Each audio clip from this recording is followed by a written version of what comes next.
नमस्कार दोस्तों, हमारे टीआई स्टोरीज यूट्यूब चैनल पर आपका स्वागत है।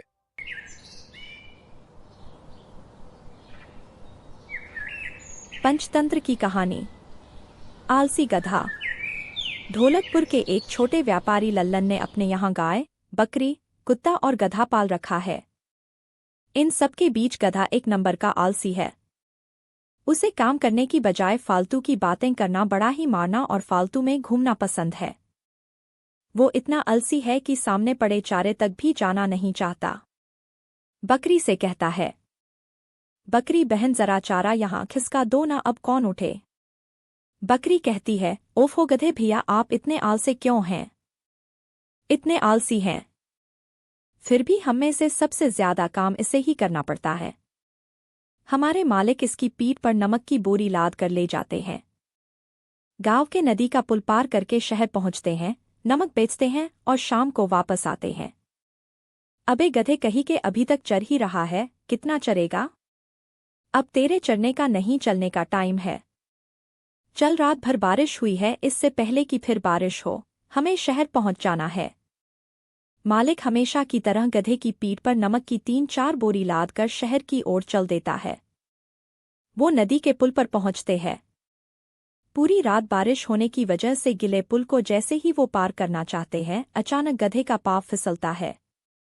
पानी में तड़प हो जाता है, ढेंक ढेंचू करने लगता है। घबरा मत मेरे गधे, मैं आ रहा हूँ। अरे यार, चल घर वापस चलते हैं। गधे को इतनी जल्दी वापस आ गया देख बाकी जानवर पूछते हैं, अरे गधे भाई, आज तुम इतनी जल्दी वापस कैसे आ गए?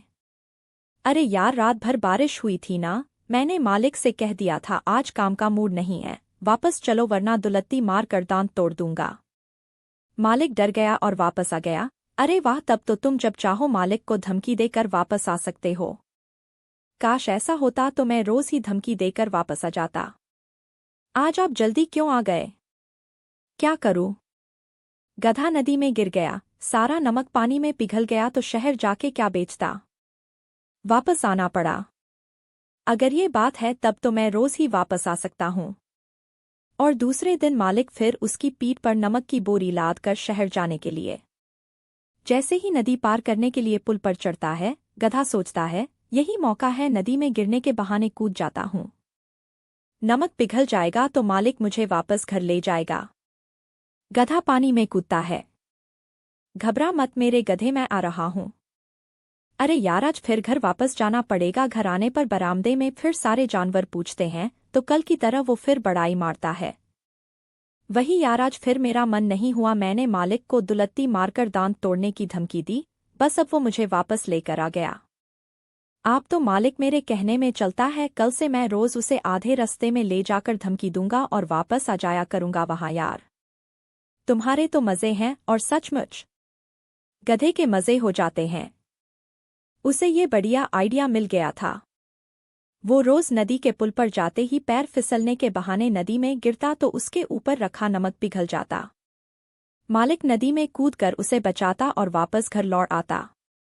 एक दिन घर आकर मालिक देखता है कि गाय, बकरी, कुत्ता गधे की सेवा में लगे हैं। ये लोग, गधे भैया रस भरा चारा खाओ, खाने के बाद पानी पीना गधे भैया, रख दो।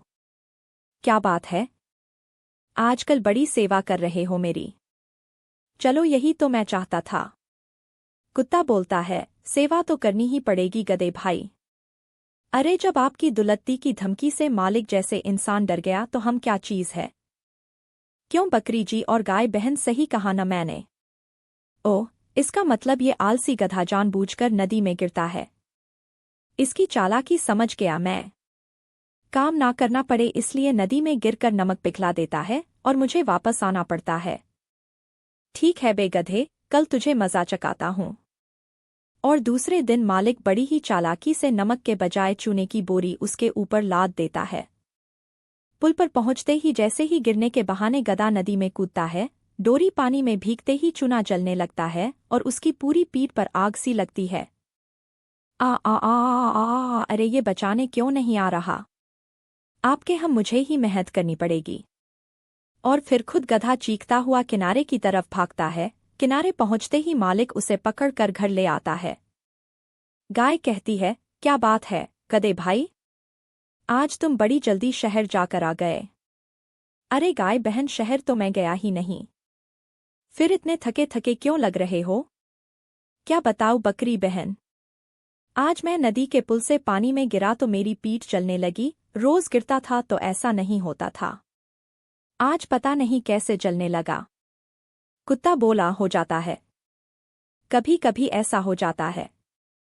मगर दूसरे दिन भी जब गधा फिसलने के बहाने नदी में कूदता है तो आज उसकी पीठ कुछ ज्यादा ही जलती है। वो दर्द से चीखता है। आलसी गधे, मैं समझ गया हूं तेरी चाल, आज तेरी पीठ पर सिर्फ चूना ही रखा था। गधा दर्द से चीखता हुआ बाहर आता है। उसके किनारे आते ही मालिक आंकड़ों से कान से पकड़ता है। कब तक वापस घर जाएंगे? बारिश तो 4 महीने रहेंगी, 4 महीने तक फिसलता रहेगा तो मेरा धंधा ही चौपट हो जाएगा। चल आज शहर जाकर ही आते हैं। और उस दिन मालिक ने पूरे दिन गधे को शहर में घुमा घुमा कर इतने दिनों के आराम का बदला ले लेता है। गधा भी सोचता है, अरे बाप रे, अगर आज थोड़ी देर और आलस करके पानी में रहता तो मैं मर ही जाता। एक बात मेरी समझ में आ गई है। सीख, इंसान हो या जानवर, उसे आलसी नहीं होना चाहिए, वरना आलस की वजह से वो पानी में ही नहीं श्मशान में भी जल सकता है।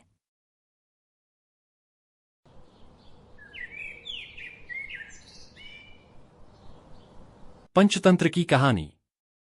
शेर और शिकारी।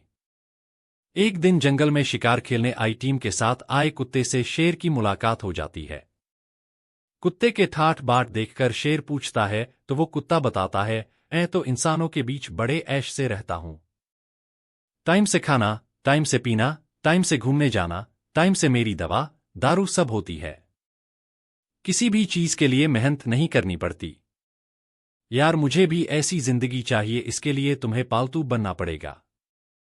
पालतू? वो क्या होता है? किसी भी इंसान के घर में रहने को पालतू कहते हैं। पर कोई इंसान मुझे क्यों पालेगा? वो तो वैसे ही मुझे देखकर डर कर भाग जाते हैं। उन्हें देखते ही अपनी पूंछ को नहीं नहीं में हिलाने का। इससे वो समझ जाते हैं कि हम उन्हें हानि नहीं पहुंचाएंगे। तो वो प्यार से हमारे सर पर हाथ फेरते हैं और हमें पाल लेते हैं। पर उनके साथ रहकर हमें बहुत कुछ सहना भी पड़ता है। पर मुझे तो पूंछ हिलाना नहीं आता, आ जाएगा, ये देखो ऐसे हिलाते हैं, ट्राई करो। दूसरे दिन शेर एक शिकारी को देखकर पूंछ हिलाता हुआ उसके पास पहुंचता है। तो शिकारी उसके सर और गले पर हाथ फिराता हुआ उसे पालतू बनाकर अपने घर ले आता है। घर का दरवाजा खुलता है और शेर को अंदर आते देख वाइफ और बच्ची एकदम से डर जाते हैं।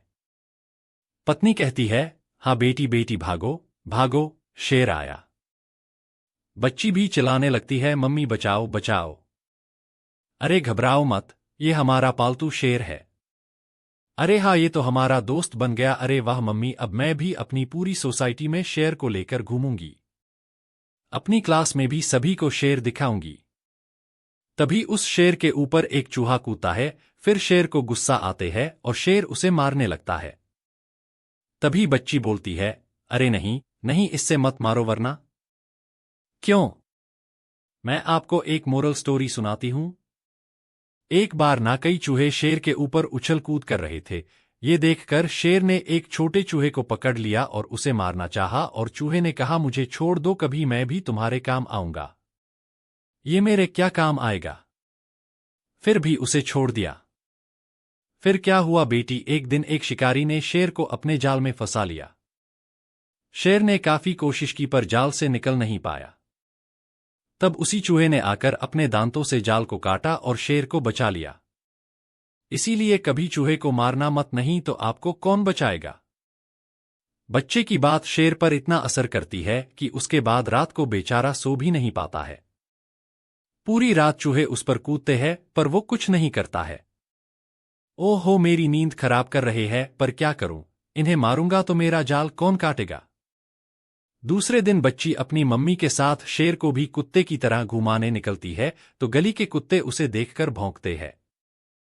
पर उनके साथ रहकर हमें बहुत कुछ सहना भी पड़ता है। मम्मी कुत्तों को दूर भगाने में लगती है। हट हुट हुट हुट। तभी बच्ची आवाज लगाती है, मम्मी शेर का खून निकल रहा है। कोई बात नहीं, घर चलकर दवा लगा देंगे। और घर लाकर शिकारी उसके जख्म पर दवा लगाता है तो शेर सिसकारी भरता है। शिकारी उस पर पट्टी कर देता है। चलो हम लोग खाना खा ले। कुछ ही देर में शिकारी की पत्नी वापस आती है और चादर में लाल दवा लगी देख चिल्लाती है, अरे ये क्या चादर खराब कर दी, इस शेर से तो कुत्ता अच्छा है, कम से कम समझदारी से तो रहता है। क्यों भाई, तेरी समझ में नहीं आया?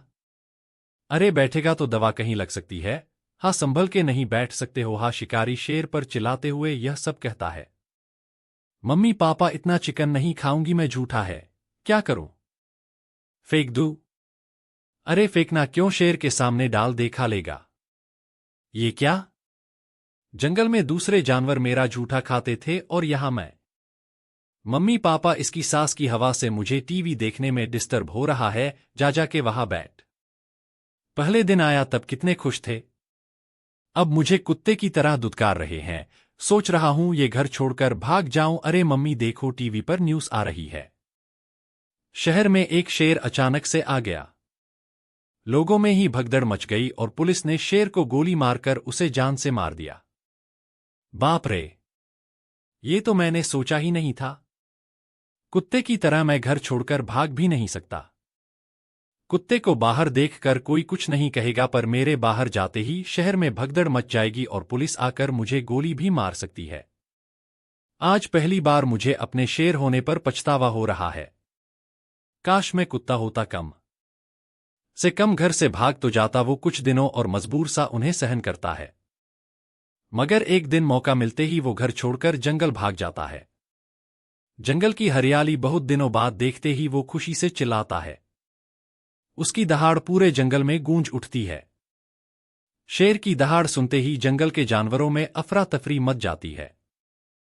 सारे जानवर घबराते भागते हुए एक दूसरे के पास इकट्ठा होते हुए कहते हैं, अरे बाप रे, लगता है शेर आज वापस आ गया। इससे पहले कि ये मुझ पर भौंके, मुझे काटे, मैं हाथ जोड़कर माफी मांग लेता हूं। हमारा नमस्कार स्वीकार करो महाराज, और हमसे कोई गलती हुई हो तो माफ करो। कैसी गलती? आप इतने दिन शहर में रहे और हम आपके स्वागत के लिए कुछ कर नहीं पाए। हमें आपकी गुफा साफ करके वहां खाने के लिए 2-3 अलग अलग टाइप के जानवर का शिकार करके रखना चाहिए था। अरे मैं तो डर रहा था कि ये मुझे काटेंगे, पर ये तो मुझसे माफी मांग कर मेरी सेवा करना चाहते हैं। ये बात कहो, हमारे लायक भी कोई सेवा हो तुम बताइए महाराज। वाह, अब मैं सही जगह पर आया हूं। वहां इंसान सच ही कहते थे, छोटी से छोटी चीज की भी अपनी सही जगह पर कीमत होती है। मेरी भी इज्जत इंसानों के बीच नहीं, जंगल में जानवरों के बीच ही है। आज से मैं अपना जंगल छोड़कर कहीं नहीं जाऊंगा। Thanks for watching. आपको ये वीडियो कैसी लगी कमेंट्स में जरूर बताएं दोस्तों। ऐसी ही और वीडियो देखने के लिए हमारे चैनल को लाइक, शेयर और सब्सक्राइब करें।